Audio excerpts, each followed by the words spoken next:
Bonjour tout le monde, je m'appelle Ricardo, Canary Lotus sur Instagram, Ravelry, Facebook et YouTube. Et ceci est le 22e épisode de mon podcast créatif Les Nids du Canari. Pour ceux qui me découvrent, soyez les bienvenus. Ceci est un podcast dédié aux arts du fil, principalement du tricot, de la couture, de temps en temps un peu des broderies, des laines feutrées ou du crochet. Et pour ceux qui reviennent, merci beaucoup pour votre fidélité, cela me touche énormément. En particulier en ce moment, car vous êtes nombreux à m'avoir envoyé des petits messages, des félicitations pour la naissance de mon premier enfant qui s'appelle Edgar et qui est né le 4 novembre dernier. Après un accouchement un peu compliqué, car il a duré un tout petit peu plus de 30 heures. Juste un tout petit peu plus. Pas énormément, de toute façon 30 heures c'est rien. Vous imaginez bien que c'était un peu compliqué au début. Mais heureusement tout s'est bien passé, madame est contente, bébé est content, papa est très content, et puis on est au singe puisque Edgar, il est adorable. Donc voilà, et puisqu'Edgar est arrivé, il y a eu pas mal de changements dans ma vie, en termes d'organisation, de manière générale. J'ai profité de ces changements pour aussi faire un petit changement au niveau du podcast. Initialement, pour ceux qui suivent le podcast depuis très longtemps, le podcast était organisé avec projet terminé, projet en cours, projet à venir, stage, blabla et Netflix. Netflix, pardon. Au bout d'un certain moment, j'ai supprimé la partie projet à venir parce que comme j'ai changé d'avis tous les 5 minutes, ça servait strictement à rien et c'était inutile cette partie. Après, la partie stage et blabla ont fusionné. Et ça a fonctionné plutôt bien jusqu'à ce que je commence à voir les statistiques, que je constate qu'il y a beaucoup de monde qui ne va pas jusqu'à la partie blabla. Ça veut dire aussi que quand j'organise par exemple un cal, tout le monde n'a pas les informations. Et du coup, j'ai décidé de passer cette partie au début de chaque épisode. Comme ça, il y aura blabla, et puis projet terminé, projet en cours, et on va terminer par la partie Netflix. Ça me semble un peu plus simple d'organisation et puis ça permettra à tout le monde d'avoir toutes les informations. Sinon, dans cet épisode, pas mal de choses à vous montrer. Des cadeaux, parce que oui, Edgar est un bébé gâté, avec beaucoup de tricopines qui lui ont fait de petits cadeaux. Et de mon côté, quelques projets côté tricot, quelques projets côté couture, principalement des projets de nécessité, on va dire ça. Et sinon, sur la partie Netflix, on va faire un spécial sur les films d'horreur avec des bébés. Parce que oui, Edgar était prévu pour Halloween. Bon, finalement, il n'est pas né à Halloween, mais il était pas loin. Et du coup, je me suis dit que c'était marrant de voir des films d'horreur avec des bébés. Il n'y en a pas beaucoup, j'en ai un peu bavé pour trouver des films. Je connaissais la plupart d'entre eux, mais j'étais quand même sur quelques perles. Donc j'espère que vous allez aimer. Puis sinon, de toute façon, comme d'habitude, je vous dirai quand on passera à la section Netflix. Pour ceux qui ne veulent pas la voir, ils pourront arrêter à ce moment-là. Sans plus tarder, je vous propose donc de commencer ces podcasts et de passer à la partie blabla et stache. A tout de suite.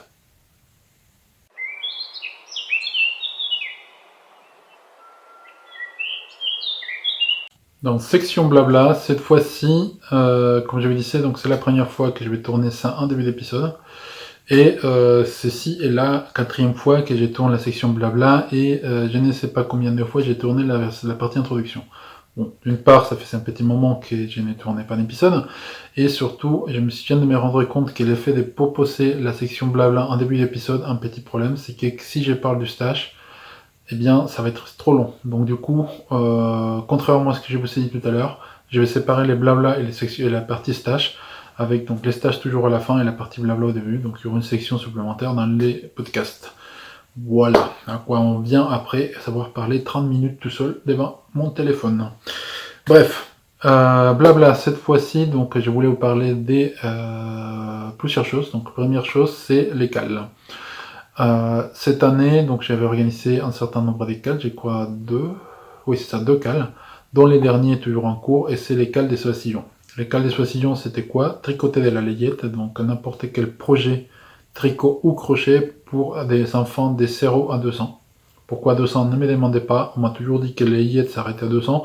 Si ce n'est pas le cas, dites-le moi, puisque j'ai un vrai dilemme philosophique à ce niveau-là. Bref, tout ça pour dire que L'école est toujours en cours, l'école n'a pas besoin d'inscription, donc vous pouvez toujours participer. L'idée est simple, vous tricotez quelque chose pour un bébé, ça rentre dedans, à condition que le projet ait été fait dans la période du CAL, c'est-à-dire du 1er juillet jusqu'au 31 décembre. Donc 6 mois, vous avez largement le temps. Vous pouvez participer autant de fois que vous voulez, donc chaque projet compte pour une entrée pour les tirages au sort. Et si votre projet est funky, comme je l'avais dit dans les règles, vous pouviez gagner un ticket supplémentaire. Donc qu'est-ce qu'un projet funky? Est tout simplement un projet qui n'utilise pas les couleurs classiques ou trop vues pour des bébés, c'est-à-dire je veux pas des gris, pas des bleu ciel ou des roses pastel, des trucs comme ça. Non, je veux de la couleur un peu plus franche, des choses qui ont un peu plus de peps, enfin quelque chose un peu original quoi. Donc si vous voulez participer, il est encore temps, les postes seront toujours ouverts et je fermerai les fils de discussion sur les participations à la fin du mois de décembre pour pouvoir procéder au tirage au sort conformément à ce que j'avais indiqué dans les règles. Voilà. Comme ces cas arrivent à terme bientôt, j'ai décidé d'en créer un autre. Il s'appelle les SOS Ultimate Custom Party ou SOS Ultimate Custom Party. Et comme son nom l'indique, c'est un cal pour tricoter des noms des patrons de la designer Sosu, qui est Susan Somers ou Sosunitz, qui est une designer que j'apprécie beaucoup. Je trouve que son style est très intéressant. Malheureusement, c'est une designer que je n'ai pas vu l'occasion de tricoter énormément, pour la simple raison qu'à chaque fois que je me décide à faire un patron d'elle, eh bien, il y a Stephen West qui sort un patron qui me flash dans l'œil et qu'il faut que je tricote tout de suite. Et donc, à chaque fois, je remets ça pour plus tard. Et cela, je me dis, non, c'est plus possible. Il faut absolument que tu le fasses maintenant. Et donc, j'ai décidé de créer ces cales. L'idée, c'est quoi? Elle est simple. C'est vous tricoter n'importe quel patron des sauces unies. Je dis bien n'importe quel patron, y compris les patrons des bijoux. Et ça vaut pour une entrée dans les tirages au sort des lots. Vous avez 3 mois pour faire ça, donc tout l'hiver, plus quelques jours. Donc les cales démarrent à partir du lundi 17 décembre et se finira le 23 décembre. Donc vous avez un hiver et une semaine pour faire ça. Et j'indiquerai toutes les règles dans mon groupe Ravelry, les nids du Canari, d'ici la fin de la journée, une fois que j'aurai terminé de faire cet épisode, et de l'encoder surtout. Et ça sera un cal qui sera accessible à l'international, c'est-à-dire que si vous êtes, je sais pas, au Canada et que vous voulez participer à ces cals, vous pouvez les faire. Les instructions de toute façon seront en 3 langues comme il est d'habitude, donc à savoir en espagnol, en français et en anglais. Voilà pour ça. Sinon, en dehors de ces cals, deuxième sujet sur lequel je voulais discuter avec vous, c'était mes changements plus personnels. Donc, pour ceux qui ne le savent pas, je travaille en informatique, j'ai fait une formation d'ingénieur en informatique que j'ai fait en France, et je travaille aujourd'hui en tant que directeur de projet dans le monde du conseil. Moi, donc, au bout de mes années d'expérience dans le domaine de l'informatique, j'ai pu faire pas mal de choses dans le monde du conseil, c'est-à-dire que j'ai fait de l'ingénieur d'études, analyste fonctionnel, expert technique, formateur, chef de projet, directeur de programme, urbaniste, conseil en organisation. Bref, j'ai fait un peu le tour de ce qu'on... Enfin, non, j'ai oublié aussi toute la partie commerciale, parce que j'ai fait aussi un peu de commerce là-dessus. Bref, j'ai fait un peu le tour de ce qu'on pouvait faire dans le monde du conseil en informatique, du moins j'estime que j'ai fait le tour. Et donc j'ai voulu changer un peu d'air et aller voir plutôt dans une autre branche, à savoir l'édition logicielle. C'est pourquoi j'ai décidé de changer d'employeur. Donc j'ai profité qu'il y avait Edgar qui arrivait pour faire un peu ses mouvements. Et donc j'ai décidé donc de changer d'employeur, et je change d'employeur à partir de lundi prochain. Ce qui veut dire que dans les podcasts, eh bien, je ne sais pas comment ça va se passer, parce que c'est un boulot différent, c'est un rythme différent, ce sont des responsabilités différentes, et il y aura aussi quelques déplacements à l'international à prévoir. Donc du coup, comment ça va se passer, je ne sais pas vous dire. Toujours est-il que j'essaierai de revenir aussi souvent que possible. Si je peux, toutes les 2 semaines, comme j'aurais l'habitude de faire. Je n'y crois pas trop, parce qu'avec Edgar, 2 semaines, je ne suis même pas sûr de pouvoir terminer un ouvrage en 2 semaines. Mais si je peux revenir toutes les 2 semaines, je le ferai, sinon j'essaierai tous les 3 semaines et au pire 1 fois par mois. Voilà pour cette partie-là. Qu'est-ce que je peux vous dire d'autre? Eh bien, je voulais vous remercier vous tous déjà pour les mots des félicitations par rapport à Edgar et surtout pour tous les jolis gestes que vous avez pu avoir envers moi et avec Edgar et avec ma femme aussi. Donc il y a eu pas mal de cadeaux. Hein. Je vais essayer de vous les montrer tous assez rapidement histoire de ne pas trop m'attarder parce que comme je disais, j'ai tourné déjà ces segments et j'ai fait un peu plus de 40 minutes. Donc je n'ai pas envie de passer autant de temps cette fois-ci. Donc il y a eu des jolis pulls. Donc ça c'était fait par Nadia. Il est super ces pulls, surtout avec son petit girafe. C'est magnifique. Il y a eu des chaussettes faites par Angélique. Des doudous. Donc ça c'est Caro Scrap. Il y a eu des bonnets. Donc ça c'est Fig Knits qui était venu à Paris. Donc Fig Knits, pour ceux qui ne la connaissent pas, elle s'appelle Flavie. Elle a une chaîne YouTube et elle fait aussi comme moi des podcasts en espagnol et en français. Donc si vous ne connaissez pas, allez la voir. Elle habite à Lille, je crois. Il y a eu l'une des podcasteuses, de mes podcasteuses chouchou, qui est Lecha Kiguette, donc Maëlle, qui est venue de Nantes pour les CSF, qui a fait cette magnifique paire de bottes. Donc elle pensait que ça allait être pour plus tard, mais en fait il se trouve que mon fils est très grand, et que même si ça mesure environ 12 cm, et bien son pied il est là.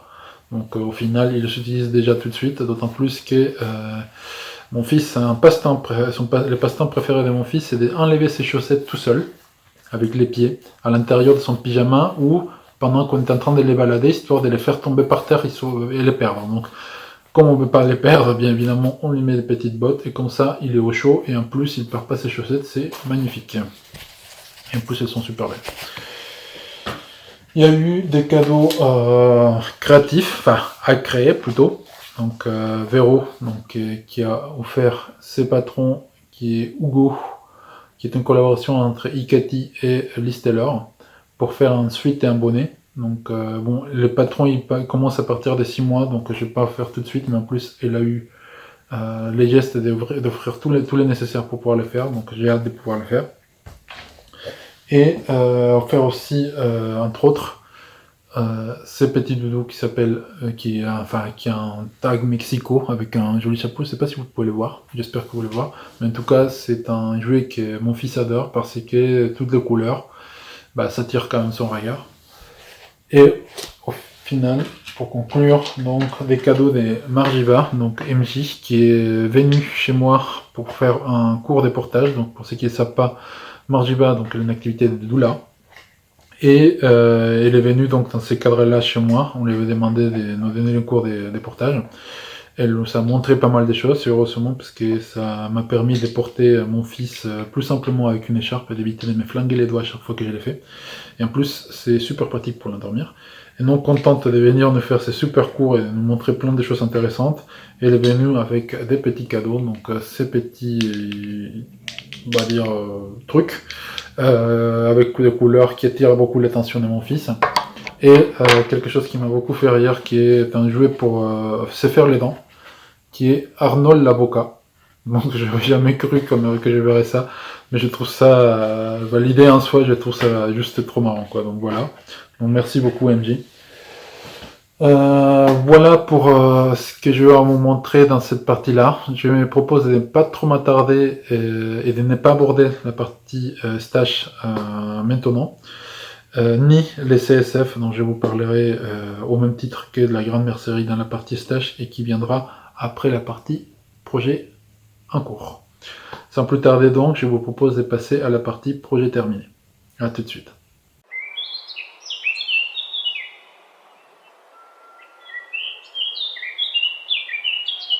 Donc projet terminé, cette fois-ci j'en ai 3 en tricot et on va dire 3 aussi en couture. Sur le projet terminé en tricot, je ne peux vous montrer que 2 parce que l'un d'entre eux a été offert. Donc il faut savoir que parmi les cadeaux qu'on a eu, que je ne vous ai pas montré, j'ai aussi un cadeau de la part d'un collègue et ami de longue date qui consiste en un bouquin et un petit set de table qu'on a reçu à la maternité, dans laquelle on est resté quand même une semaine, suite aux petites complications qu'il y a eu au niveau de la naissance. Mais pour les remercier, et dans la mesure où de toute façon c'était déjà prévu, puisque lui aussi, il venait d'être papa pour la 2e fois, hein. Enfin lui, hein, contrairement à moi, j'avais décidé de lui faire un petit gilet pour son fils. Et en fait, j'ai un peu cherché sur Ravelry et je suis tombé sur un modèle qui s'appelle Elgood, d'une designer qui s'appelle Jenny Webb. Et je me suis dit que c'était un joli modèle. Et j'ai décidé de le tricoter pour lui. Donc j'ai vu bien évidemment dans mon stash. Comme d'habitude, je n'ai pas trouvé ce dont j'avais strictement besoin pour ces projets, puisqu'il n'y avait rien qui correspondait, et en particulier rien qui correspondait dans la mesure où moi je tricote principalement des fils en fingering, rarement de la DK, et surtout jamais de l'Aran. Donc, or, les patrons exigeaient soit de la worsted, soit de l'Aran.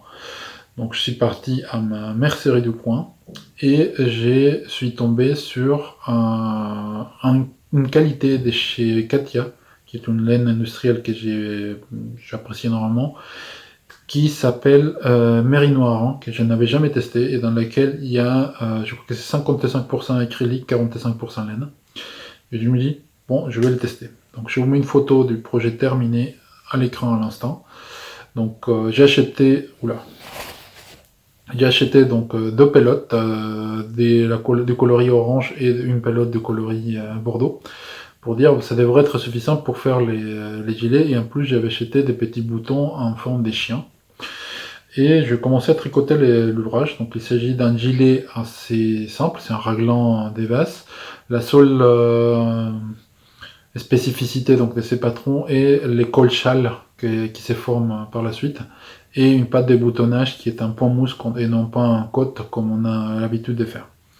Les col-châles étant faits avec des rangs raccourcis. Donc c'est un patron très simple.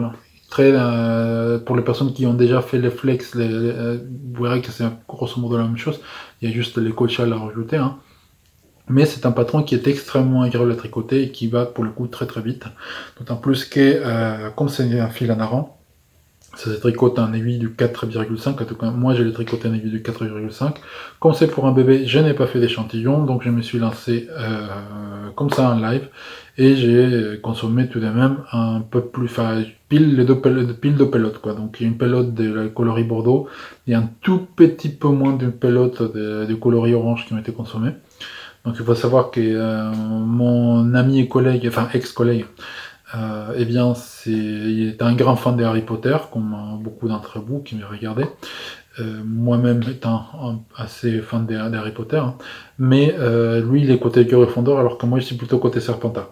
Donc du coup je lui ai tricoté son gilet, qui pour le coup a adopté les couleurs des Gryffondor, et j'ai soumis ça au Knitich, en espérant d'avoir eu ou non des points bonus. Je sais pas si je les ai eu, honnêtement je n'avais pas trop le temps de suivre ça, mais j'ai trouvé que les gilets étaient très très très bien. Tellement bien que j'ai décidé de me faire un 2e, cette fois-ci pour mon fils. Et celui-ci, bien entendu, je l'ai encore avec moi, parce que l'autre, il était offert. Donc, voici la bête. Voilà. Donc, j'ai pris les fils orange qui me restaient, donc l'autre pelote, et j'ai racheté une pelote non foire des coloris, qu'on s'appelle Bordeaux, mais d'un marron. Tout le monde me dit que ça fait du coup les couleurs des poufs souffles. Bon. Mais peu importe, je trouve que c'est joli, c'est très harmonieux comme mélange. Et en fait, c'est assez chaud, donc c'est très bien. Je l'ai fait un tout petit peu plus grand, parce que mon fils est plus grand que les fils de mon collègue. Et je me suis dit que pour aller avec, ces petits boutons en forme de tigre étaient idéaux. Donc voici le petit pull. Il est encore un peu grand pour mon fils, mais c'est bien, parce que ça lui couvre bien. Et puis encore une fois, c'est un projet qui est très très simple à faire, très très agréable à tricoter. Moi, c'est un projet qui ça me prend un peu plus des 5, 6 heures, un truc comme ça. Enfin, c'est 2 nuits quoi, 2 nuits de tricot. Donc les plus longs étant de faire, étonnamment, c'est étant de faire les colchales et les pas de boutonnage que je trouve un peu interminables, parce qu'avec ces types de fils, les larans, Et on se retrouve avec un peu plus des 100, ouais, quelque chose comme 100, 120, 130 mailles. Dans mon câble, c'était un peu limite. Après, je l'ai fait avec un câble des 4 cm, des 80 cm, donc bien évidemment, si je prends du matériel qui n'est pas forcément adapté à ça, mais bon, bref. Toujours est-il que la partie code, je la trouve un peu longuette, mais sinon tout le reste, ça va super super vite. Et je suis assez content du résultat. Mon fils l'aime beaucoup, même s'il est un peu grand, je trouve que c'est très bien. Et puis je suis extrêmement satisfait de la qualité du fil. J'avais un peu peur à cause de l'acrylique, mais au final, je trouve que c'est un fil très agréable à travailler. Et puis c'est surtout un fil qui tient très chaud et qui... Bah, on dirait que c'est que de la laine en fait. Moi j'ai déjà exprimé à plusieurs reprises mon goût pour la laine proposée par Katia. Je trouve qu'elles sont de largement meilleure qualité que celles que peut proposer Drops ou Fil d'Art des fois. Et en tout cas, bon, moi, si j'ai une laine à vous conseiller, un industriel, ça sera forcément Katia, parce que c'est la laine que je préfère en termes de laine industrielle. Je suis extrêmement satisfait de cette qualité que je recommande vivement. Donc, les gilets donc disponibles sur Ravelry, très facile à faire, aucune difficulté. Très franchement, si vous avez peur de vous lancer dans des projets adultes, et que vous voulez voir comment construire un raglan, ça c'est typiquement les projets à faire. Très intéressant à faire et ça consomme un tout petit peu plus des 300 mètres pour cette version-là. Un peu moins des 300 mètres pour l'autre version. Mais bon, super facile à faire, rapide, efficace et surtout très joli. Voilà. Donc ça me fait donc 2 projets terminés en tricot et les 3e projets en tricot que je vais vous présenter et qui est certainement celui dont tout le monde veut avoir les retours, c'est les Texture Time de Stephen West, qui était l'MCAL qu'il a lancé et dont je vous avais parlé lors de mon dernier épisode. Donc voici la bête.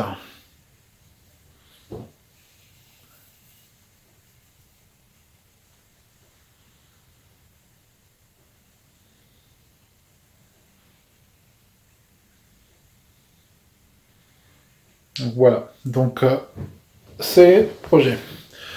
Donc les projets, ils commencent où? Ils commencent ici, juste avec cette pointe. Et on tricote toute cette partie-là avec des lave-brioches, en faisant des augmentations assez drastiques au milieu et certaines diminutions à des endroits de façon un peu périodique. Comme on change des fils tous les rangs, on se retrouve avec une quantité de fils assez abominable derrière. Je vous en parlerai derrière parce que Stephen West a proposé une méthode pour attacher ces fils-là. J'ai un avis très personnel sur cette idée, mais bon. Après, donc, on rabat toutes les mailles et on se retrouve donc avec cette espèce de truc bizarre au centre, sur lequel on vient rattraper des mailles pour faire cette 2e section qui consiste en du point mousse avec des tresses laitonnes ici, qui donnent un peu ces reliefs que je trouve très intéressants, avec des contrastes de couleurs assez marqués, assez intéressants aussi. Alors, toujours est-il que ces contrastes étant conditionnés au choix de coloris que la personne qui fait les projets aurait choisi. Mais bon, voilà. Par la suite, il y a cette section que je trouve beaucoup, mais alors beaucoup moins intéressante, dans lesquelles c'est de points mousse avec du jersey, avec quelques jetés décoratifs que vous pouvez voir là, avec des baguelettes, des diminutions et des augmentations pour faire ces baguelettes. Et puis ce qu'il lui appelle kitty paws, donc des petits pieds des chats, avec donc la dernière, l'une des couleurs qui n'est pas utilisée auparavant, et qui finit les châles. Et une dernière section qui est la 5e section qui est ces bords, dans lesquels donc l'idée c'est de venir tricoter une maille, enfin périodiquement une maille un peu plus bas, et donc ça fait cette espèce de petits ronds que vous voyez ici. L'idée du châle c'était de tricoter donc ça 2 fois, et puis de venir faire un hurlet derrière. Moi j'ai pas fait le hurlet parce que j'avais pas assez de laine. Du coup ce que j'ai fait c'est que j'ai fait juste un bord en I-cord qui est largement suffisant par rapport à ce que je veux et qui donne plus ou moins le même effet, donc c'est pas un souci à ce niveau là. Qu'est-ce que je peux vous dire de ces châles? Bon, c'était un MCAL, donc un Mystery Cal, c'est-à-dire que on s'inscrit, on achète les patrons, mais on n'est pas forcément sûr à quoi ça va ressembler les châles. Ce qui peut être un risque comme ça peut être un avantage, parce que derrière ça veut dire qu'on a un certain mystère, une certaine envie de savoir ce qui va se passer après. Donc sur le principe c'est bien parce que ça maintient cet intérêt et ces rythmes au tricot parce qu'on nous donne on donne pas les patrons d'un coup mais on les donne au fur et à mesure. Les problèmes de ce type de démarche c'est que si on tombe sur un patron qu'on n'aime pas, on peut vite être très déçu du tricot qu'on est en train de faire, voire même arrêter de l'aimer. Et moi, c'est un peu ce qui m'est passé, ce qui m'est arrivé quand j'ai vu la 3e section et la 4e section. Donc, il faut savoir que première section et 2e section, j'ai laissé tricoter avant l'accouchement de ma femme, et donc la naissance de mon fils. 3e et 4e section, c'était après. La 3e section, je l'ai vue la semaine de l'accouchement. Non, une semaine avant, pardon. Une semaine avant l'accouchement, j'avais j'avais commencé à tricoter l'une des sections, mais j'avais pas terminé, puisque j'ai trouvé qu'elle était pas super. Je me dis, mais c'est moche, quoi, il n'y a aucun intérêt sur cette section. Donc j'ai mis les projets en pause, en attendant de voir la 4e piste. Quand j'ai vu cette section-là, j'ai failli défaire tous les châles. J'aime pas du tout, mais du tout, ces deux parties-là. Et heureusement, il a sorti ces bords, cette bordure. S'il n'avait pas sorti la bordure, les châles, pour moi, ils seraient incomplets, ils n'auraient aucun intérêt. Parce qu'il y a une vraie chute des rythmes, enfin, il y a une chute des rythmes monstrueuse entre cette partie-là qui est quand même c'est assez impressionnant, c'est assez flashy, c'est quelque chose qu'on voit pas souvent. Ça, c'est quelque chose déjà un peu plus fréquent, mais bon, les 13 letons, c'est pas quelque chose qu'on fait tout le temps, d'autant plus que c'est très compliqué à faire, enfin, c'est très laborieux à faire. Et puis là, il sort ces trucs-là c'est du réchauffé, il y a rien d'intéressant, quoi.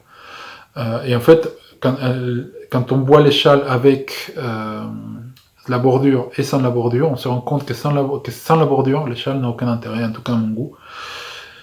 Et j'avais été assez déçu et assez sceptique, si bien que j'avais à un moment donné hésité vraiment à les défaire. Bon, j'ai quand même terminé, parce que le problème c'est que dans cette partie-là, Stephen West fait couper les fils tous les 2 rangs. Donc on s'est retrouvé avec tout un tas de fils derrière. Et donc si j'ai défacé, j'avais 5 chevaux flingués. Tout simplement. Parce que c'est des morceaux allez, on va dire 2 mètres, 3 mètres à chaque fois. On peut plus rien faire avec ces chevaux. Donc, résultat des comptes, donc j'ai quand même décidé de terminer. Je regrette absolument pas de l'avoir fait. Parce que du coup, ça me donne. C'est un châle que j'aime beaucoup, hein, au final. C'est un châle que j'aime vraiment beaucoup. Mais je continue à dire que il y a eu un choix concernant ces fils-là qui est assez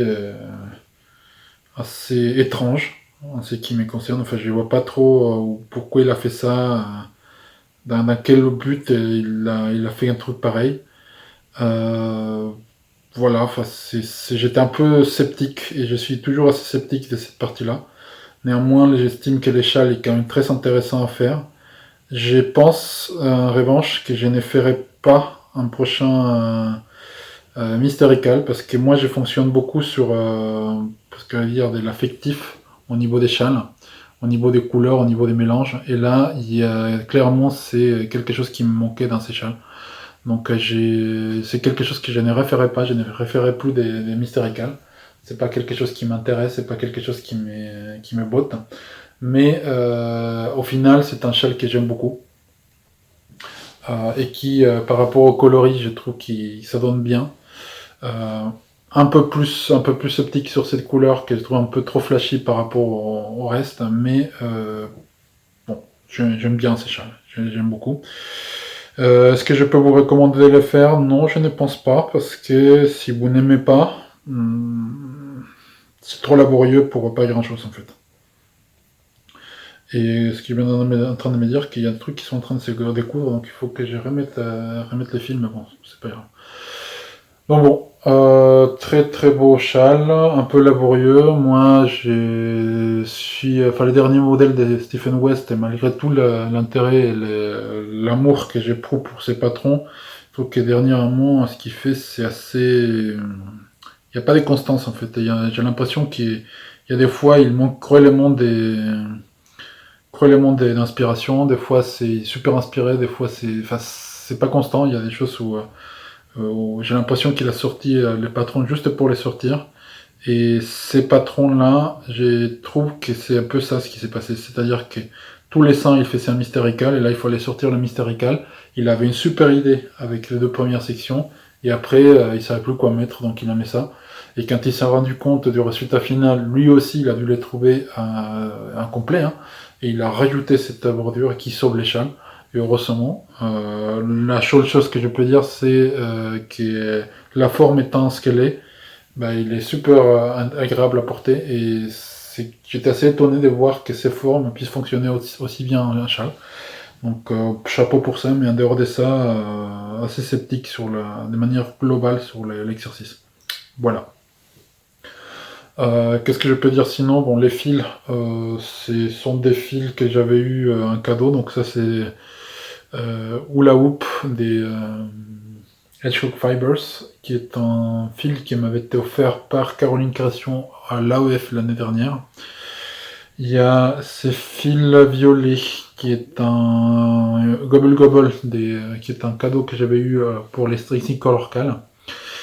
Il y a les verts comme ça, le vert plus foncé, c'est un fil qui s'appelle Hulk des Imogen et Big Bad Jones. L'autre vert, c'est le moins foncé, c'est un Hyundai Berlin que j'avais acheté à l'AEF, je crois. Et le dernier, qui est celui-ci, c'est les coloris Atragon, qui est un fil des Undercover. Donc pareil, qui est un fil que j'aime beaucoup, et c'est une teigneuse que j'aime beaucoup aussi. Donc voilà. Donc super châle, malgré les quelques réserves que j'ai mis à son sujet. Voilà pour ce qui concerne les projets de tricot. En ce qui concerne la couture, j'ai surtout des pyjamas que j'ai cousu pour mon fils Edgar. Il y en a deux que je ne peux pas vous montrer parce que ils sont au linge sale. Mon fils a une tendance à mouiller les choses la nuit. Je ne sais pas trop pourquoi. Je trouve qu'on met mal la couche.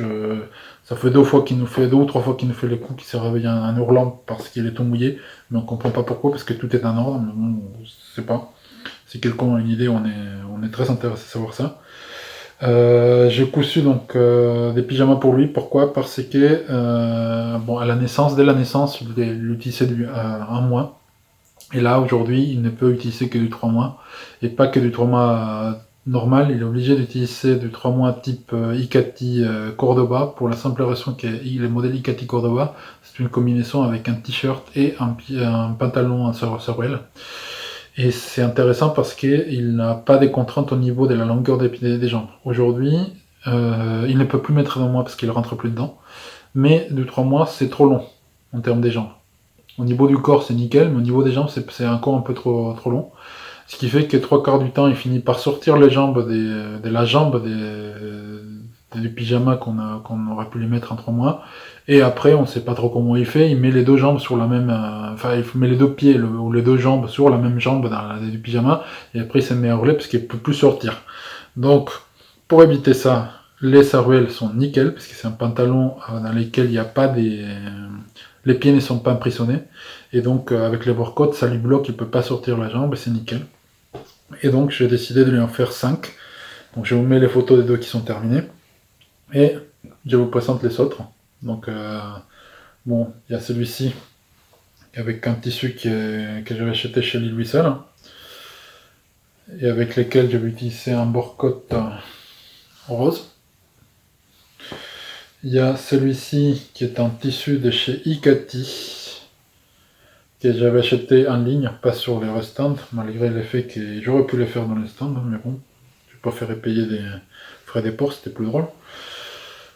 Voilà, avec des renards, qui aura un bord-côte rouge, et une autre version du pyjama avec les monstres, les monstres d'Halloween, voilà, qui lui aura un bord-côte rouge à rayures bleues. Donc les deux autres, c'est un modèle avec des petits éléphants et un modèle avec des petits animaux. Donc il y a un éléphant, une girafe, enfin c'est un peu une parse logique. Qu'est-ce que je peux dire encore une fois du patron et Cordoba, très facile à faire. Bon, pour ceux qui ont une surjetos, je pense que ça va aller super vite. Pour ceux qui n'en ont pas, avec une machine dans laquelle vous pouvez faire du surfilage, ça passe tout seul, il n'y a pas aucun problème, tout va très bien. Je vous le recommande, vous pouvez y aller les yeux fermés, quoi. Voilà pour la partie projet terminé. Sans plus tarder, je vous propose donc de passer à la partie projet en cours. A tout de suite.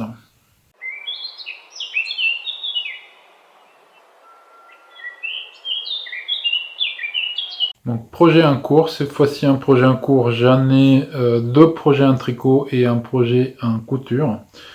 Les projets tricot, c'est un châle d'abord que je suis en train de faire, comme j'ai dit, c'est pour un cadeau. Ça va être un cadeau de remerciement pour notre gardienne.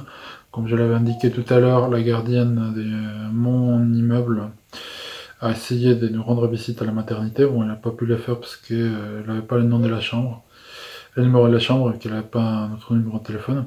Néanmoins, elle est venue quand même avec beaucoup de cadeaux, et comme en plus elle est très gentille, en tout cas avec nous, j'ai voulu lui faire un châle.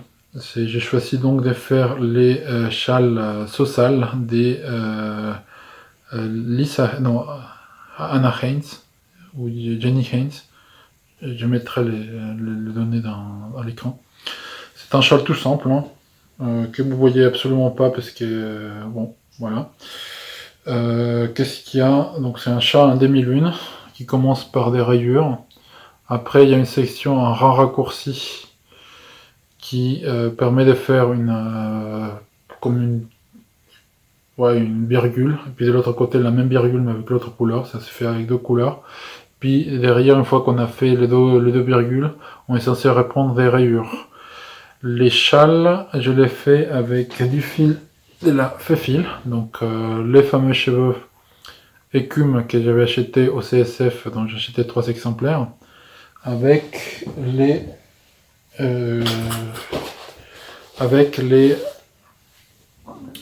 coloris bécassines.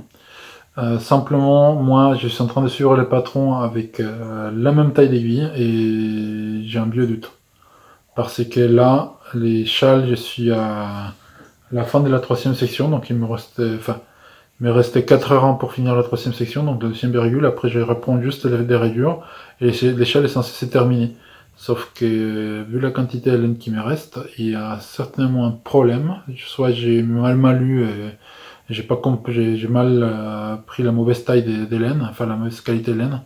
Là, c'est un fingering, mais il me semble que Charles s'est fait un fingering aussi. Soit j'ai tricoté vraiment trop serré, soit c'est pas la bonne taille d'aiguille, enfin j'ai pas compris, il y a un truc qui va pas. Donc comme il restera beaucoup trop de laine, je vais les modifier une fois que j'aurai terminé la 3e section. Je vais certainement rajouter une section un peu plus gourmande en laine, qui rajoutera un peu plus d'envergure au châle, parce que là je suis à 300 et quelques mailles, ce qui est tout à fait raisonnable pour un châle, mais il reste énormément de laine, quoi. Enfin, c'est pas normal, quoi. Donc bon, je vais certainement rajouter une section en brioche ou une section en mosaïque, je ne sais pas ce que je vais faire exactement, mais toujours est-il qu'il y a un truc qui me tracasse. C'est un châle très simple, hein, c'est tricote tout seul. Là, j'ai commencé il y a, bon, j'ai dit 2 jours, mais en fait c'est pas tout à fait 2 jours. Ça fait que 2 jours où j'ai travaillé vraiment sur ces châles. J'ai commencé à tricoter mon Parnasse la dernière fois, et puis là, vous voyez, il avance vraiment tout seul, quoi.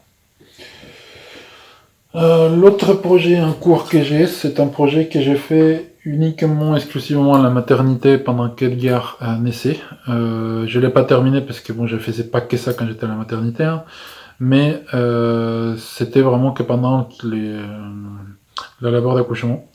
Donc c'est un pull raglan, tout simple, qui est tout froissé puisque ça fait longtemps qu'il est dans son sac. Que j'ai fessé avec des restes de laine Katia. Donc c'est les coloris, je crois que c'est le numéro 3, c'est une sorte de cru beige un peu bizarre. Ça c'est teal et ça c'est blue, je saurais pas vous dire le numéro, je vais plutôt marquer ça dans l'écran.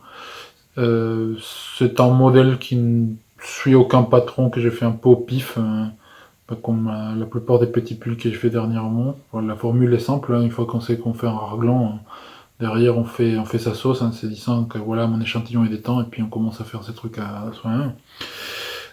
Particularité de ces petits pulls, bon, déjà les rayures, comment elles sont réparties, et puis les borcottes qui est de couleurs contrastantes avec un col qui est doublé. Donc l'idée est très simple, c'est on fait un col qui est assez large, donc pour le coup c'était plutôt presque 5 pouces. Et une fois qu'on a fait tricoter la longueur désirée, on tricote la dernière maille avec la première maille qu'on vient de tricoter, ce qui fait que derrière on a cet effet-là, un peu comme ce que vous pouvez obtenir dans des chaussettes, vous pouvez constater dans des chaussettes faites de façon industrielle.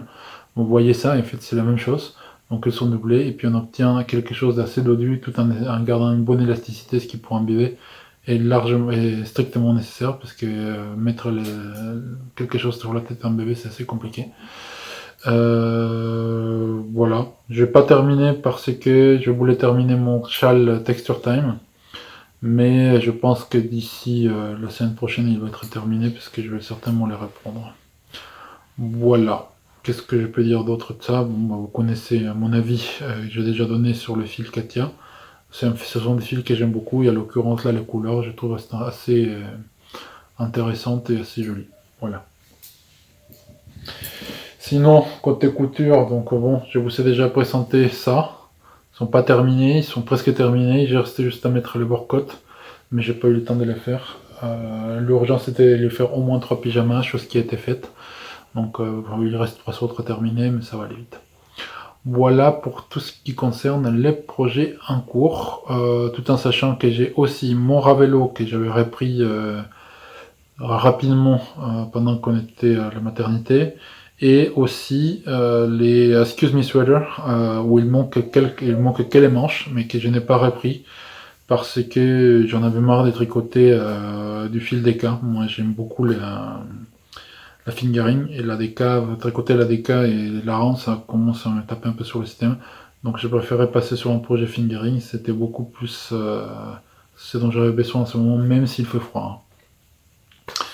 Voilà pour les projets terminés. Je vous propose donc de repasser à la section stash où je vais très rapidement vous parler de mes acquisitions des salons CSF et la Grande Mercerie, tout comme quelques achats que j'ai pu faire au préalable. Donc à tout de suite.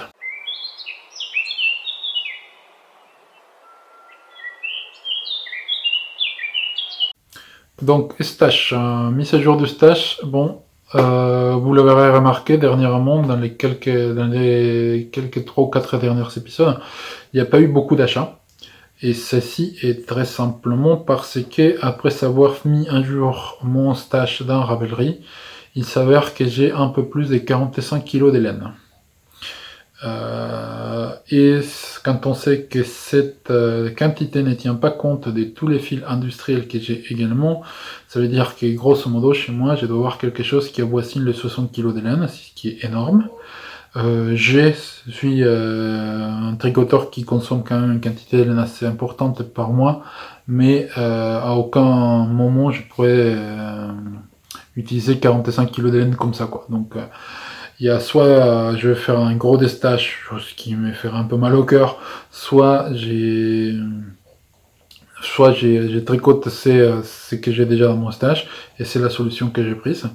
Résultat des comptes, j'ai préféré ne pas acheter trop de laine, sauf quand il y avait un salon dans lequel il y avait des personnes que je voulais voir, et où j'ai comme règle d'acheter généralement au moins un écheveau par exposant, ou du moins un écheveau par personne que je veux voir. Résultat des comptes, bon, j'ai pas acheté beaucoup de choses.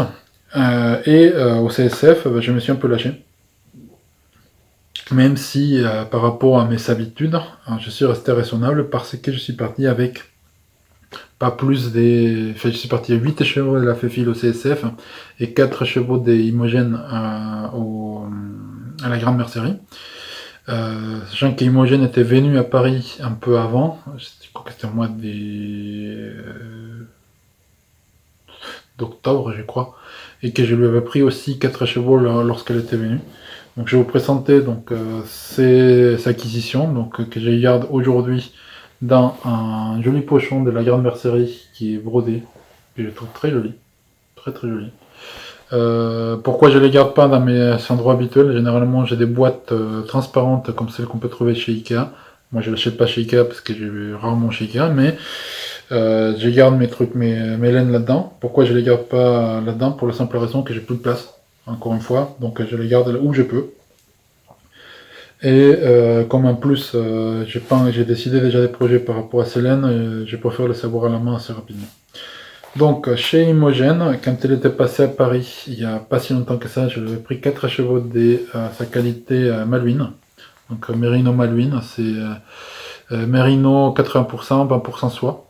Donc, j'avais pris ces coloris-là qui est. Je sais plus ce qui est marqué dessus, mais bon, c'est une espèce des corail. Très joli.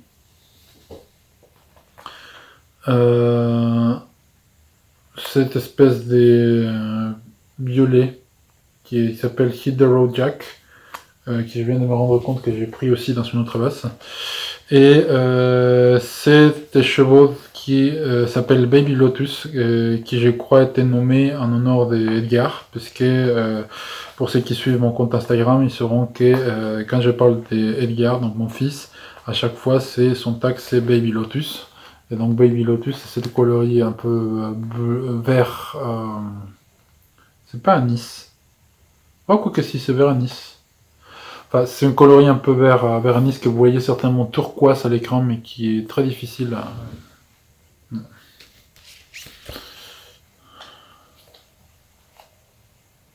Non, c'est très difficile à sortir à l'écran. Vous les voyez beaucoup plus lumineux à l'écran, mais c'est normal parce que là il y a un spot lumineux, il y a un spot lumineux, il y a un spot lumineux là-bas. Donc c'est compliqué de voir la vraie couleur, mais ce n'est pas aussi brillant que ça. Hein. Toujours chez Imogen, donc j'ai ben, j'ai pas des... Qu'est-ce que je raconte? N'importe quoi.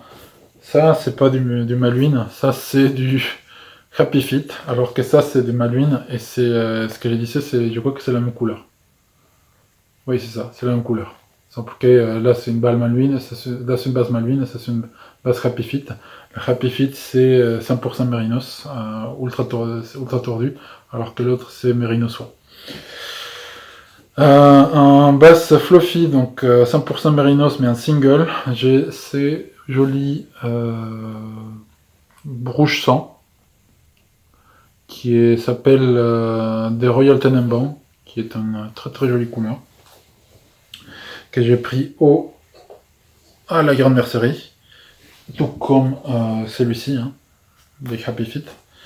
Et toujours dans Merino Single, j'ai Altered Blue Green, et ces coloris dont je ne connais pas les noms, qui je crois s'appellent Later ou Water, je sais plus ce qui est marqué dessus, j'arrive pas à lire.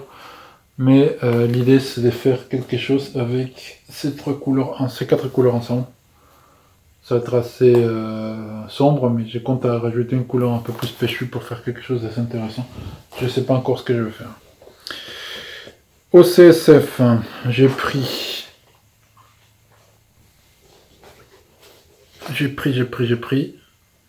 3 CHO des écumes. J'ai bien maintenant de me rendre compte que tout à l'heure, quand j'ai présenté les projets en cours, je vais vous parler des fameux chevaux où j'avais pris 3 exemplaires. En fait, c'est ça, vous ne les savez pas. Il se trouve que j'avais enregistré la partie blabla avec la partie stash et que ça avait duré 40 minutes et que j'ai dû tout refaire. Et du coup, j'ai pensé que je vous avais déjà donné cette information, mais en fait, non, pas du tout.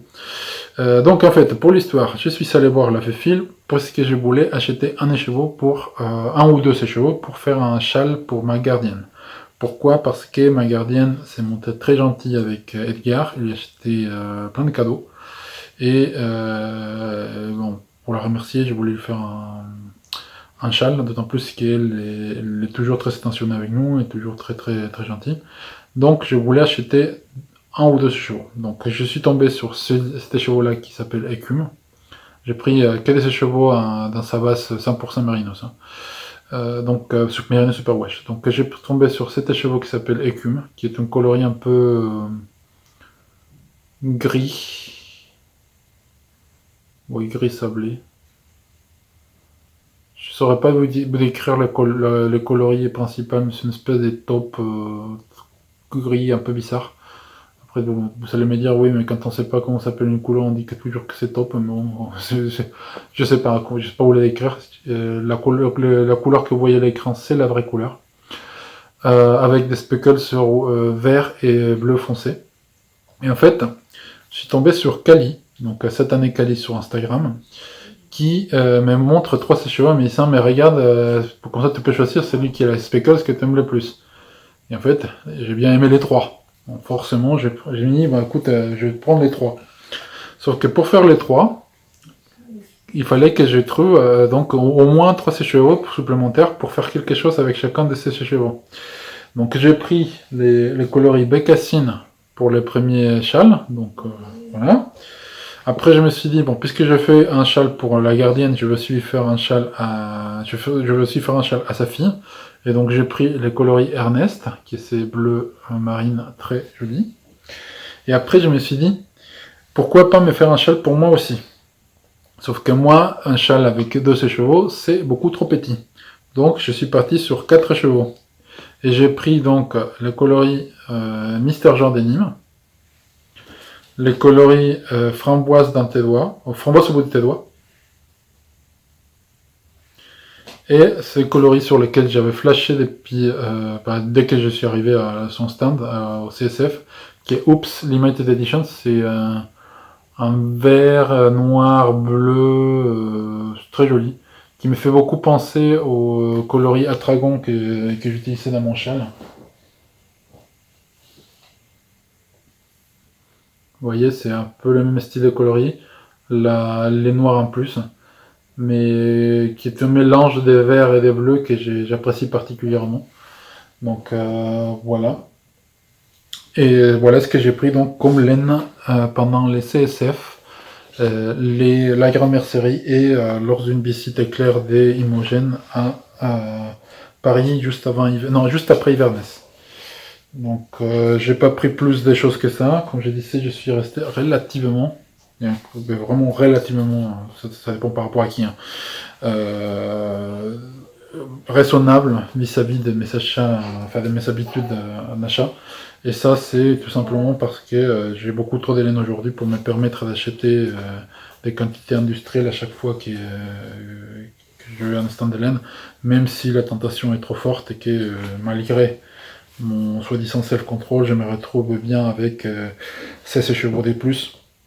Mais bon, quand on sait que d'habitude, moi, c'est 16 chevaux par tous les 2 mois, et que là, c'est 16 chevaux en 6 mois, ça reste assez raisonnable. Côté couture, qu'est-ce que j'ai eu comme addition en collection? Donc j'ai pas mal de patrons que j'ai achetés au CSF et en correspondance aussi. Donc chez les beaux gosses, j'avais pas leur patron l'audacieux, qui est un patron des boxers et des débardeurs. Donc que j'avais pas, donc je savais les prendre. Et les mêmes jours au CSF, ils faisaient les lancements de leur patron l'irrésistible, qui est un blouson Teddy, donc que j'ai pris également. Chez Ikati, qui était juste à côté, en fait il y avait Ikati, dans ce sens il y avait Ikati, Sudoku, les beaux gosses. Donc j'ai fait Sudoku, après savoir acheté qu'on s'appelle des tissus chez Sudoku, je suis passé chez les beaux gosses et après je suis passé chez Ikati. Et ça fait grosso modo la quasi-totalité de mes achats au CSF. Chez Ikati, j'ai pris les modèles Paris, qui est une chemise que je compte faire pour Edgar pour la fin de l'année. J'ai pris les modèles Brighton, qui est une salopette. Pantalon short à bretelles, ils disent, on peut le transformer en salopette facilement. Et Lisboa, c'est une combi. Ça, je l'avais pris par correspondance. Et au salon, j'ai pris les patrons Grand Ours, qui m'a été conseillé par Caroline Carsion. Donc coucou Caro si tu me regardes. Et puis j'ai pris du tissu. Je vous épargne les tissus que j'ai achetés. Donc j'ai pris surtout du jersey pour faire des petits pyjamas à Edgar. Donc avec des patrons, des imprimés plutôt enfantins. Donc c'est principalement sur des animaux. Donc il y avait des lions. Enfin je vais mettre une petite photo. Même si je vous le présente pas tout de suite. C'est bon, des lions. Et puis ce que vous avez vu au niveau des pyjamas. Et à la grande mercerie, j'ai pris un de tissu pour faire une chemise, et c'était un tissu rayé blanc et rouge qui est d'une qualité exceptionnelle. C'est un très très très bon drapé de coton qui est juste à tomber par terre et sur lequel justement je vais faire la petite chemise que je vous ai montré en premier qui s'appelle Paris. Voilà. Et l'idée c'est que je vais faire une chemise pour Edgar et une chemise pour moi avec les mêmes tissus. D'où l'achat des 4 mètres et demi des tissus. Même si je pense que j'en ai pris un peu trop, comme d'habitude. Voilà pour ce qui concerne donc l'extension de mon stash. J'ai une question à ce sujet. Si vous voyez cette partie de l'épisode, j'aimerais bien que vous me donniez une réponse. Est-ce que ça vous intéresse que je continue à maintenir la partie stash? Je ne suis pas sûr que ce soit super intéressant pour tout le monde. C'est vous qui me dites. Voilà. Pour ceux qui ne veulent pas voir la section Netflix, eh bien, je vous dis merci beaucoup pour avoir visionné cet épisode. Pour les autres, eh bien, je vous dis à tout de suite sur la section Netflix, qui, comme je l'avais dit en tout début d'épisode, ça sera sur des films d'horreur avec des bébés. Pour les autres, eh bien, tricotez bien, amusez-vous bien, vivez bien, soyez contents, et je vous dis au prochain épisode. Et pour les autres, à tout de suite dans la section Netflix.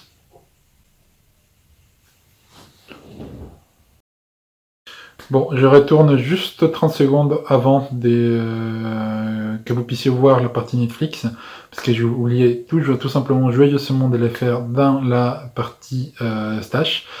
Il sera certainement le dernier épisode avant la fin de l'année, donc je vous souhaite de très très bonnes fêtes de fin d'année. J'espère que vous passerez des très bons moments avec vos familles et que vous amuserez en faisant vos passe-temps préférés, créatifs ou pas. Et je vous souhaite à tous, je vous transmets à tous mes meilleurs vœux, joyeux Noël, bonne année, et puis à très bientôt dans un prochain épisode.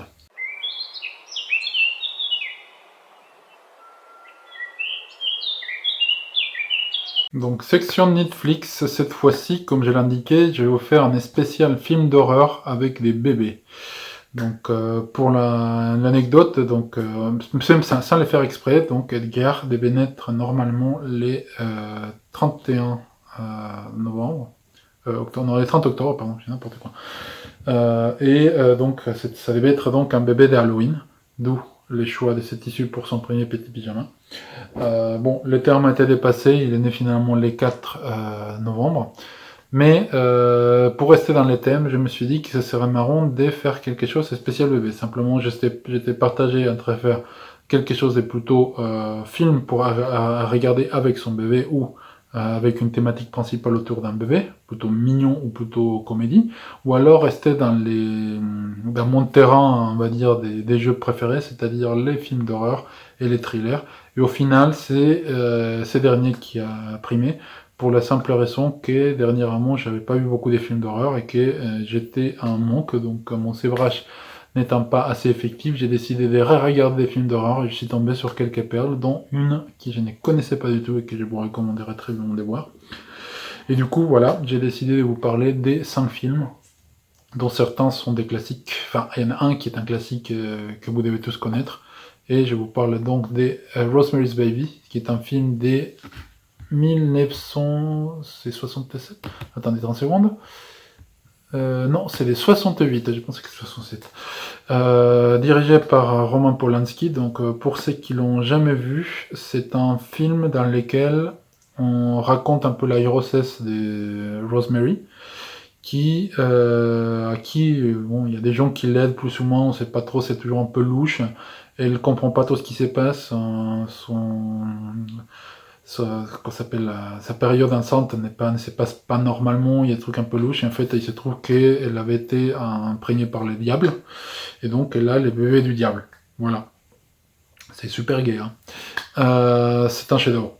C'est un film, c'est l'un des films d'horreur que je dirais mérite vraiment le titre des chefs-d'œuvre. Il y en a très peu qui arrivent à rendre ce type d'ambiance, parce que c'est un film dans lequel tout est dans les non-dits.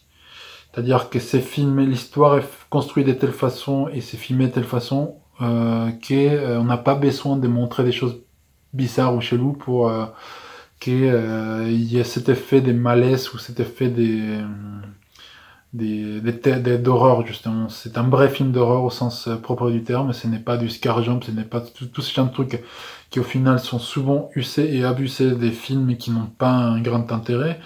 Non, c'est pas du tout ça. C'est un vrai film d'horreur avec une vraie ambiance. C'est un film d'ambiance dans lequel à aucun moment on montre quoi que ce soit des choquants au sens. C'est pas des images qui font peur, c'est une ambiance qui fait peur. C'est quelque chose de très particulier qu'on n'arrive pas à faire si on ne sait pas construire un film d'horreur. Et pour le coup, c'est le cas. D'ailleurs, c'est l'époque d'or des films d'horreur en Mongol, c'est les années 70, puisque 60-70, parce que c'était l'époque où il y avait Hammer Films qui faisait pas mal de choses, c'est l'époque où il y avait Polanski qui faisait des choses, il y avait Wes Craven aussi, enfin, c'était l'époque d'or des films d'horreur qui valait la peine, malheureusement révolue, puisqu'il y a de moins en moins de films de ce type. Mais si je peux vous recommander de regarder un film d'horreur que vous ne connaissez pas et qui peut avoir les titres des chefs-d'œuvre, c'est certainement Rosemary's Baby. Attention tout de même, ne regardez pas le remake qui est une honte. Voilà, c'est une honte. Donc, Rosemary's Baby 1968, Roman Polanski. Deuxième film que je voulais aborder avec vous, c'est un film que j'ai vu il y a très longtemps au Mexique. Où en fait j'avais vu les premiers, les deuxièmes, et au Mexique en fait ils ont fait une sorte de suite à ces deux films-là, avec une histoire tarabiscotée mais un truc à coucher dehors. Je me souvenais pas du tout de ces films, mais vraiment pas du tout, jusqu'à ce que je commence à faire la recherche pour cet épisode. Le film s'appelle It's Alive. C'est un film de 1974 et c'était dirigé par Larry Cohen. Donc c'est quoi l'idée? C'est une mère qui accouche, l'accouchement se passe d'une façon assez... C'est un massacre. Et en fait c'est parce que le bébé est un monstre qui mange des gens. Fin de l'histoire. C'est simple, c'est bête, c'est méchant, c'est d'un ridicule pas possible, ça a vieilli plutôt mal. Mais en fait, c'est tellement du grand n'importe quoi et c'est filmé tellement, enfin, c'est mauvais quoi, enfin, que du coup, en fait, c'est marrant. Donc, bon, si vous voulez regarder un film qui est vraiment, enfin, c'est It's So Bad It's Good, allez-y, les yeux fermés, It's Alive aussi. Les deuxièmes est un peu moins raté, mais du coup est moins drôle. Et vu compte tenu qu'il a très mal vieilli, bah pour le coup c'est vraiment un navet quoi. Mais les premiers, vous pouvez les regarder surtout avec mention spatiale pour la scène où... attendez, c'est dans celui-là ou c'est dans le deuxième? Si, c'est dans celui-là. C'est dans les premiers, il y a une scène où il y a les crémiers qui va qu'on s'appelle déposer les laits dans les maisons et qui s'est fait attaquer par les bébés. Enfin, cette scène, c'est juste magnifique. Enfin, à regarder si vous avez un peu de temps. Si vous les trouvez, je crois qu'il est disponible par morceaux sur YouTube. Je suis pas sûr. Sinon, il y a pas mal des sites où vous pouvez les trouver. Je ne dirai pas lesquels parce que souvent il y a beaucoup d'entre eux qui sont du streaming. Mais fut une époque, on pouvait les voir légalement, il me semble, sur Amazon Prime, je crois. À rechercher, mais bon, pour ceux à qui s'intéressent, vous pouvez envoyer un MP. J'ai un certain nombre de sites où vous pouvez trouver ce genre de films. Voilà pour les deuxièmes films. Troisième film, I Don't Wanna Be Born, c'est un film de 1975. Le directeur, excusez-moi parce que j'ai une très mauvaise mémoire pour les directeurs. C'est un film de Peter Sasdy. Donc les sous-titres de ce film c'est The Devil Within Her. Donc c'est une histoire pareille à coucher dehors. L'idée c'est quoi? Il y a une femme qui est très franchement, elle est pas très gentille pour ne pas dire autre chose, et elle se comporte très mal avec un nain. Déjà ça commence bien. Hein. Et en fait, si, je crois que c'est un nain ou un loutan, je crois. Toujours est-il que les loutans ou les nains finissent par mourir, et alors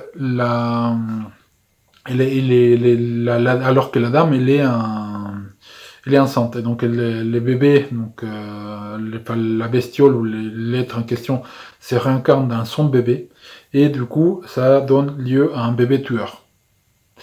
Et ces bébés tueurs, ils tuent les gens d'une façon assez phénoménale. Du genre, on voit, il y a une scène dans laquelle il y a la nounou qui est en train de balader les bébés, et elle se rapproche d'une petite, d'un lac. La nounou se retourne pour faire, je crois qu'il avait fait tomber son parapluie, quelque chose comme ça. Et puis, dans la scène, on voit les bébés qui poussent la nounou dans les lacs, bien entendu. La nounou tombe sur les roches, pourquoi pas, il y a toujours des roches dans un lac. Et s'explose les crânes, et puis la nounou, elle meurt. Bon, c'est un dessin un peu dans ce type-là. C'est un peu ridicule, mais c'est marrant, c'est un bon film pour passer du temps. Ce n'est pas une perle, il a plutôt mal vieilli, mais en fait, il est tellement ridicule que c'est marrant. Ces films-là, si ça vous intéresse, je suis sûr, parce que je l'ai retrouvé sur YouTube, vous pouvez l'avoir sur YouTube, il est disponible, c'est un... Je sais plus qui l'a mis, comment s'appelle le compte qui l'a mis à disposition, mais si vous cherchez I Don't Wanna Be Born or The Devil Within Her, vous devez pouvoir le retrouver, il est sur YouTube, c'est un film de Metro Goldwyn Mayer à l'époque des Hammer Films, voilà. À regarder si vous avez le temps, pareil. Pas une perle, mais c'est quand même quelque chose qui vaut le détour. Le quatrième film, c'est un film de 1991 qui s'appelle The Unborn, qui est un film de Rodman Flender, qui est, bon, ça, ça marchouille. Il s'agit d'un couple qui a du mal à avoir un bébé, et c'est à l'époque de la fertilisation in vitro. C'est à l'époque où il y avait beaucoup de débats par rapport à ça. Et en fait, du coup, les couples décident de faire de l'in vitro parce qu'ils n'arrivent pas à avoir un bébé. Il se trouve que le bébé est un peu génétiquement modifié pour devenir un tueur. Et à partir de là, vous pouvez imaginer la scène, en sachant qu'on ne parle pas d'un vrai bébé tueur, on parle d'un fœtus tueur. Voilà, c'est assez spécial. Il y en a deux, je crois. Il y a une suite que je n'ai pas vu la suite, parce que en toute honnêteté, ces films-là, sont au mieux anecdotiques, au pire, passez-vous pour très chemin.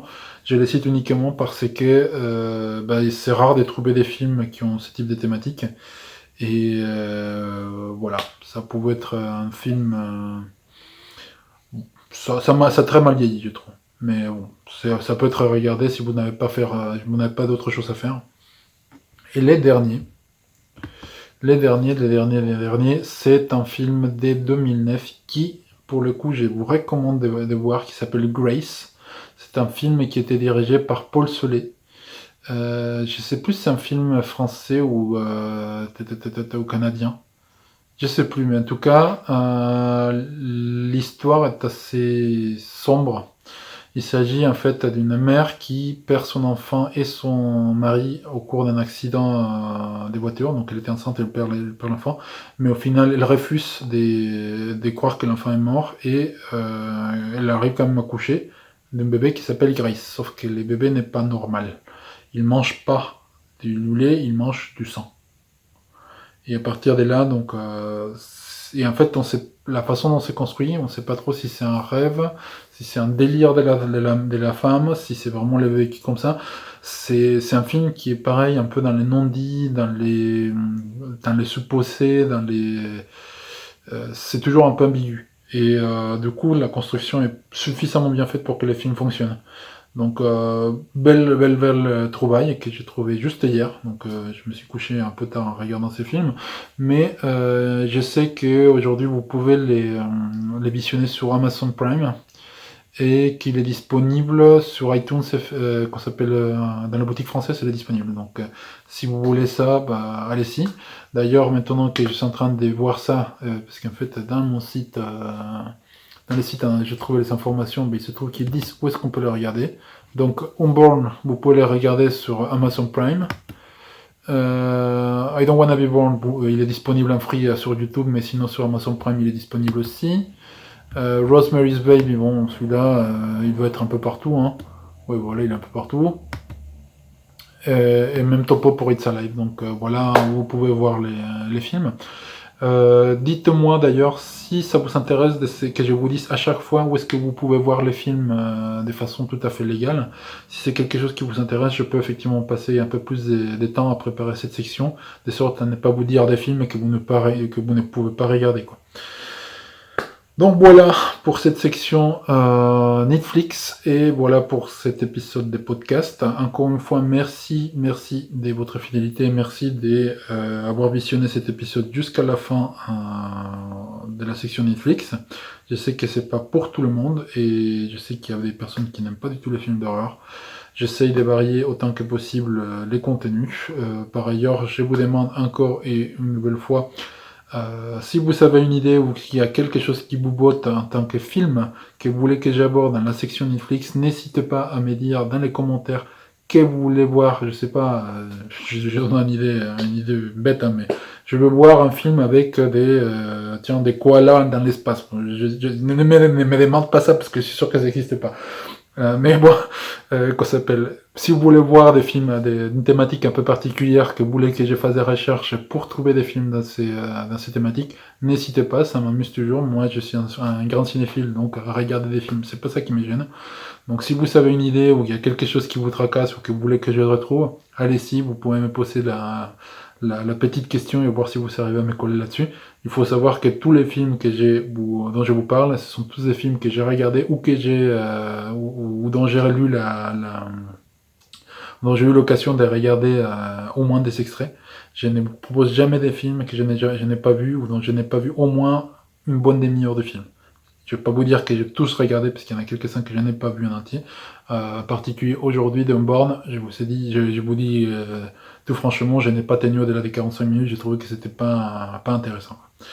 Mais comme je disais encore une fois, c'est un film qui a le mérite d'exister parce que c'est un thème qui n'est pas forcément très abordé dans les films d'horreur. Voilà pour cette fois-ci donc. Encore une fois, merci. Tricotez bien, coussez bien, amusez-vous bien en faisant les passe-temps créatifs ou pas, de votre choix. Et je vous dis à la prochaine fois avec un nouvel épisode, si possible d'ici 2 ou 3 semaines. Allez, au revoir.